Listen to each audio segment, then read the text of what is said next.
Kavenier je dekoračná stierka, ktorá sa používa pre interiéry. Je veľmi jednoduchá a jej kryštalická a perleťová štruktúra nám umožňuje vytvárať rôzne farebné varianty. Pri dekoračných stierkách musíme vždy dbať na prípravu podkladu. Aj u Kavenieru sa snažíme pripraviť podklad čo najlepšie, to znamená vyhľadiť ho, doladiť prípadne sádrovým tmelom a zapenetrovať. Na tú aplikáciu samotnú budeme používať hladítko, naberačku. Týmito nástrojmi vytvoríme prvú vrstvu a potom následne po vysunutí druhou vrstvou použijeme houbu, ktorou materiál natupujeme a vytvoríme špecifickú textúru. Aplikácia Kavenieru pozostáva z dvoch vrstiev. Prvú nanesieme celoplošne do hladka, tak aby nám nezostal žiadny priestor voľný a povrch bol vyhladený. Schnutie tejto vrstvy je 4 až 6 hodín, potom pristúpime k nanášaniu ďalšej vrstvy. Takže prvá vrstva, zoberiem Kavenier, vidíte tú krásnu krémovú konzistenciu a pristúpim k nanášaniu.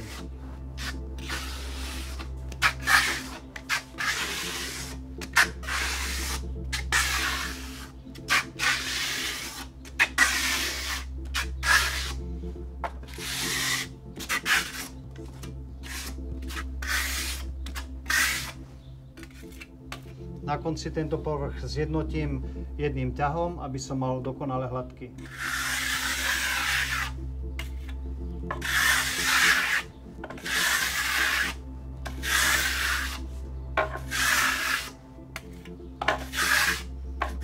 Po vysunutí prvej vrstvy Kavenieru, ktorú sme vytvorili do hladka, nanášame druhú vrstvu houbou a vlastne vytvárame povrch tupovaním, kedy nám vznikajú také špecifické body, krápniky.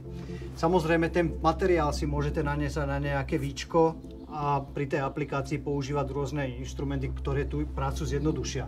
Nanášam materiál bodovo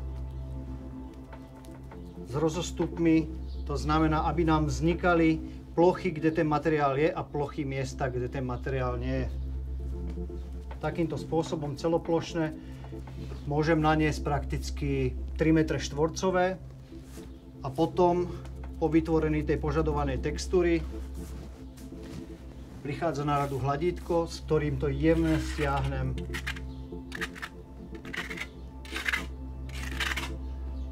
aby som tie jednotlivé body a krápniky viacej posadil, aby som vytvoril tú špecifickú textúru. Vidíte, že aplikácia je veľmi jednoduchá. Vytváram si jemnú textúru postupným tamponovaním plochy a postupným vyhľadzovaním. Kde mi chýba, alebo kde mám potrebu pridať dodatočný materiál, tak samozrejme nie je problém. Môžem do toho povrchu vstúpiť a naniesť ten materiál, kde mám pocit, že tej textúry chcem viacej. Jemne vyhladím tú plochu, ktorú som si naniesol.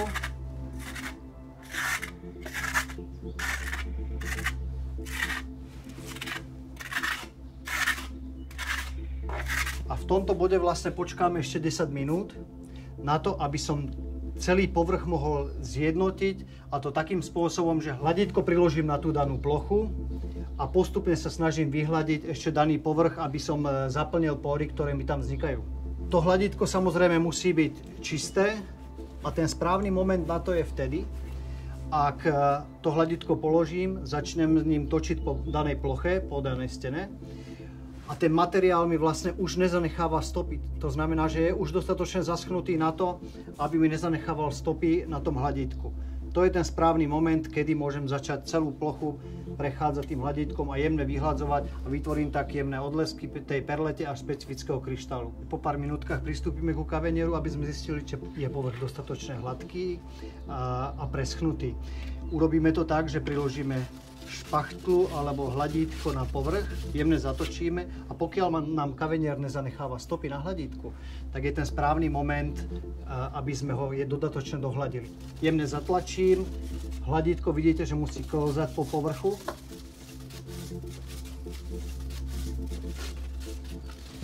A takto máme dekoračnú stierku hotovú.